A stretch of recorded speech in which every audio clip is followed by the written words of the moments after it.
Today we will begin Domain 11, Frontier Explorers. Our story is titled Daniel Boone and the Opening of the West. Today, people from all over the world live together in communities from one end of the North American continent to the other, from the Atlantic Ocean in the east to the Pacific Ocean in the west, and everywhere in between. This map of North America shows the United States in green. You can see lots of thin white lines outlining the states that make up our country, the United States of America. However, hundreds of years ago, the map of the United States was much smaller than it is today. Long, long ago, the only people who lived on the continent of North America were people known as Native Americans. Native Americans have lived in North America for thousands of years. Native Americans lived in both seasonal and permanent villages. They used great knowledge of the land and its resources to survive. At the same time, far away on the other side of the ocean, many other people had their own towns and villages. These people lived on the continent of Europe, shown here in yellow, and were known as Europeans. About 600 or so years ago, Europeans began to leave their lands and to sail to other parts of the world, seeking spices, gold, and other riches. Some of these explorers arrived in North America. Imagine how surprised Native Americans and Europeans must have been to see each other, people who looked, dressed, and spoke very differently from themselves. The early explorers who came to North America were mostly interested in finding goods and riches that they could take back to Europe to sell. Many of these explorers learned vital skills from the Native Americans. It was essential to learn these skills in order for them to survive. The Native Americans knew the land very well, and they taught the Europeans skills such as hunting, fishing, gathering, and farming. In exchange for their help, Europeans brought things to trade with the Native Americans, such as cloth. For many years, Europeans traveled back and forth across the Atlantic Ocean.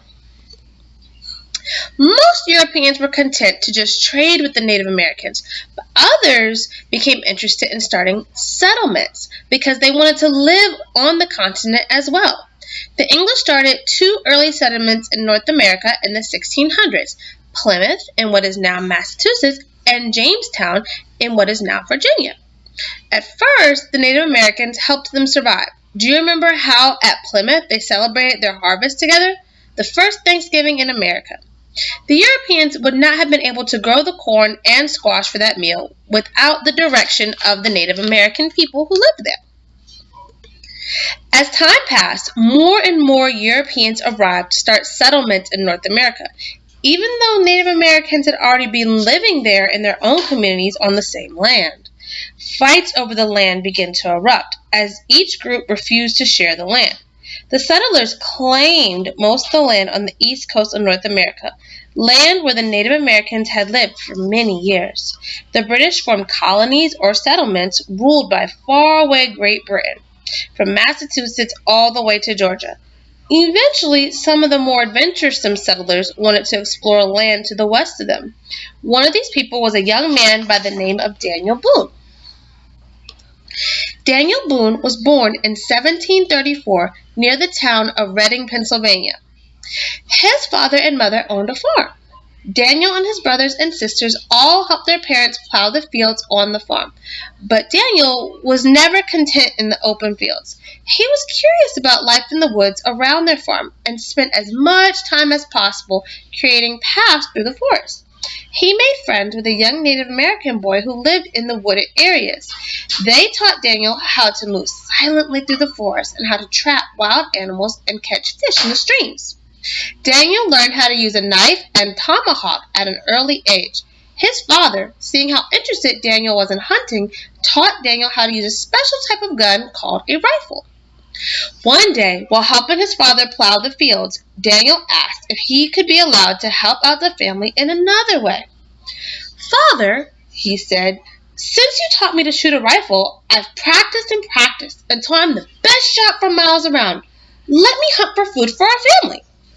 Daniel's father agreed, and soon the Boones were feasting on wild turkey and deer. In 1750, just before Daniel turned 16, The Boone family moved from Pennsylvania to the Yadkin River Valley of North Carolina, settling at the edge of the frontier. It did not take long for the other settlers in his new home to discover that Daniel was one of the best woodsmen for miles around. Daniel began to explore his new surroundings. His explorations took him deep into the forest. He heard tales of buffalo to the west and wanted to try hunting other animals than the plentiful deer and bear that lived in the woods nearby. But Daniel was unable to go as far west as he wanted to go. Something was stopping him and other settlers from traveling further west. Can you guess what it was? There were enormous mountains standing in his way. These mountains are called the Appalachian Mountains, and they stretch for miles from the present-day state of Maine all the way to the top, all the way down to Georgia. The mountains were heavily wooded, making them difficult to cross. They formed a natural barrier and blocked movement from one side of the mountains to the other. For this reason, few European settlers had left their colonies along the eastern coast of North America to travel west.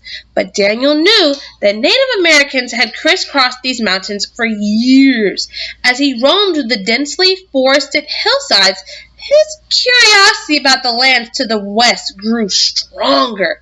Daniel began to ask everyone he met if they knew of a way to cross the mountains. And you will have to come back tomorrow to find out if he gets an answer to this question.